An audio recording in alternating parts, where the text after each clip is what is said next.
all of a sudden, I felt this hot pierce.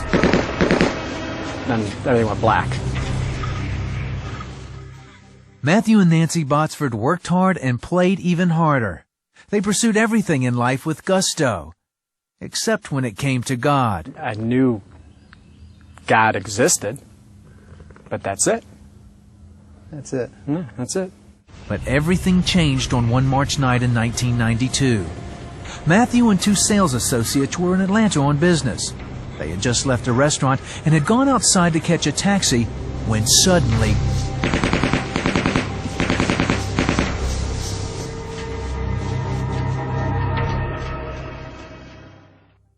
Matthew and his friends never saw it coming. A group of men behind them were arguing when three of them pulled out 9mm Uzis and started shooting. One of Matthew's friends took a bullet to the head and died instantly. The other one was unharmed. Matthew was also shot in the head, and he too died. Utter blackness. Incredible fear. I went to a place, what I believe was hell. It was void of anything good. Icy cold beyond anything words can describe. And this hand came down towards me. And as it did, it brought warmth, just flooding this room, this area that I was in, with this brilliant white light. And then I felt this motion. I was being pulled upwards. I heard this voice, and it said, "It's not your time." Matthew was resuscitated on the scene and taken to Piedmont Hospital in Atlanta. Nancy flew in from their home state of Michigan. Her first meeting with the doctor was devastating. He said, if he makes it through the night, there's a 30% chance to get through the night. After that, he'll probably be in a wheelchair. And they didn't know with the brain injury that if he'd be a vegetable or not. At that point, they didn't know. And he says, and he might even have to be in an institution. Nancy took a walk down a corridor to clear her head. In front of me, I just started seeing this blackness. I just got the horrible news of Matthew, and it was just incredible. And this blackness just started getting in front of me, just getting bigger, and I just felt myself falling into this blackness. I had no control. I was just losing it. And that's when I felt this heavy hand on my right shoulder, and there was nobody there. And right then I knew it was Jesus. I went straight back to Matt's room, and he's all wrapped up and bandaged, and I just said, Lord, and I'm not saved, nothing. I went, Lord, bring back my husband, even if he's in a wheelchair. It doesn't matter, but bring back who he is, who his heart is, who his personality is. I promise I'll stay with him. That promise would be tested. Matthew was in a coma and flatlined several times.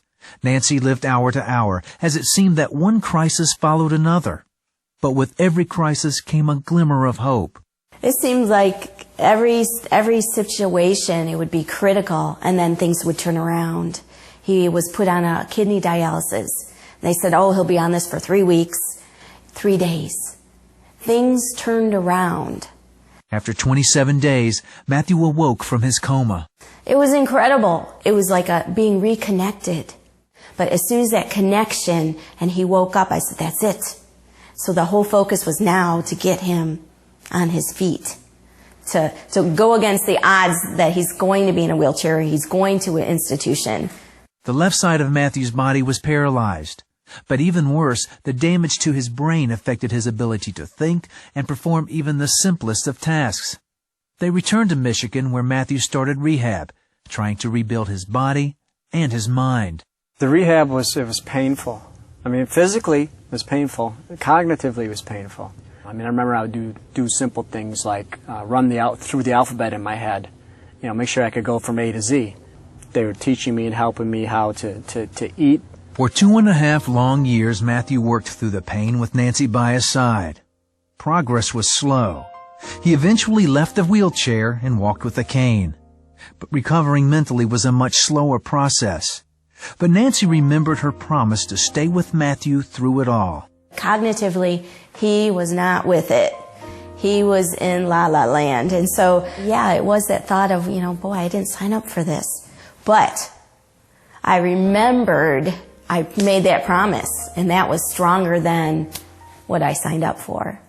The Botsfords were so focused on Matthew's regimen, they all but forgot their experiences with God. There was no focus there.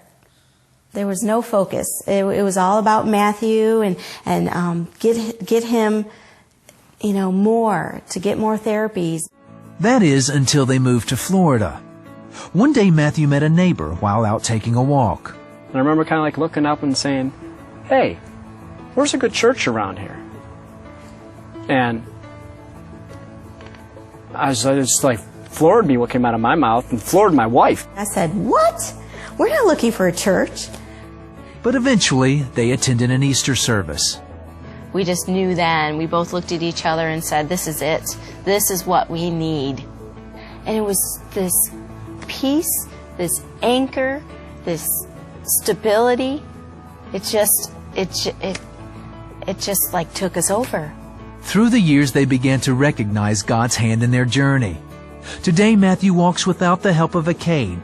Mentally, he earned a college degree and is writing a series of sci-fi children's books called Johnny Rocket. All of which is pretty amazing, considering the bullet is still in Matthew's head. But the big miracle in this story? When I was dead, I didn't cry out for God. But yet he came down and with his own hand pulled me up out of hell and says, it's not your time. I mean, that's a loving God. The miracle is how God so much loved Matthew that he didn't just leave him in hell, that he brought him up. But the miracle is how he changed his heart.